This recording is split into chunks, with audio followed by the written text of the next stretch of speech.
নিজের কোনো ঘর নেই বীর মুক্তিযোদ্ধা আলাল উদ্দিনের। সরকারিভাবেও পাননি কোনো বরাদ্দ। চুয়াডাঙ্গার হোগলডাঙ্গা গ্রামে স্ত্রীকে নিয়ে বসবাস করছেন শ্বশুরের তৈরি করে দেয়া ঘরে। এছাড়াও উচ্চ মূল্যের বাজারে ভাতার টাকায় অভাব অনটনে কাটছে তার সংসার।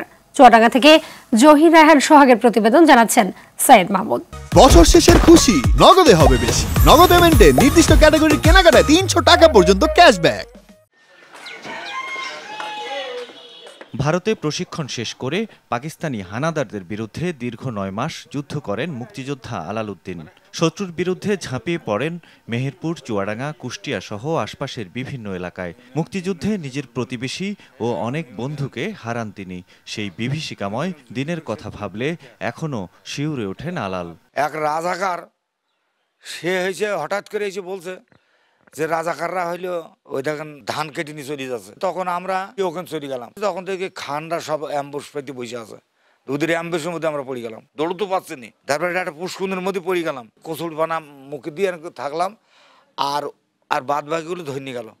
যেই ৮ জন ছেলে আমার মুক্তিযোদ্ধা ধরা পড়ে গেল। ওদের নিয়ে যেয়ে ওই নাটোদ্বার ওখানকে গুলি করে মেরে দিল। ডিসেম্বর মাসের প্রথম দিকে তুমুল যুদ্ধ হওয়ার পরে আমরা তখন চুয়াডাঙ্গা শত্রু মুক্ত করলাম। বছর শেষের খুশি নগদে হবে বেশি। নগদ পেমেন্টে নির্দিষ্ট ক্যাটাগরির কেনাকাটায় ৩০০ টাকা পর্যন্ত ক্যাশব্যাক।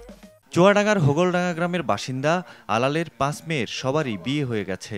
শূন্য বাড়িতে স্ত্রীকে নিয়ে কোনো রকমে পড়ে থাকেন তিনি। যে ভাতা পায় এখন, যে বাজারে যে দ্রব্যমূল্য যেভাবে ও ভাতা আমাদের কিছুই হয় না। সরকারের কাছে চাপ দিতে পারেনি এই কারণে যে আমরা তো যুদ্ধ করতে গিয়েছিলাম, তো ভাতার জন্য না। বীর মুক্তিযোদ্ধা আলাল উদ্দিনকে ভালোবেসে তার নামে গ্রামে সড়কও করেছে সাধারণ মানুষ। দেশের বর্তমান রাজনৈতিক পরিস্থিতি নিয়ে আলাল জানান, আওয়ামী লীগ নেতাকর্মীদের সীমাহীন দুর্নীতির কারণেই দেশের চরম দুরবস্থা হয়েছে। শেষ বয়সে আর কি দেখছি, জীবনকে বিসর্জন দিয়ে আমরা যে কষ্ট করি এই দেশটা স্বাধীন করলাম, সেই দেশটা যদি দেশের জনগণ যদি শান্তিতে বসবাস না করতে পারে, তাহলে আমাদের তো জীবনটা ব্যর্থ।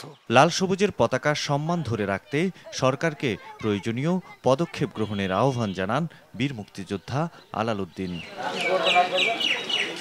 সৈয়দ মাহমুদ, RTV।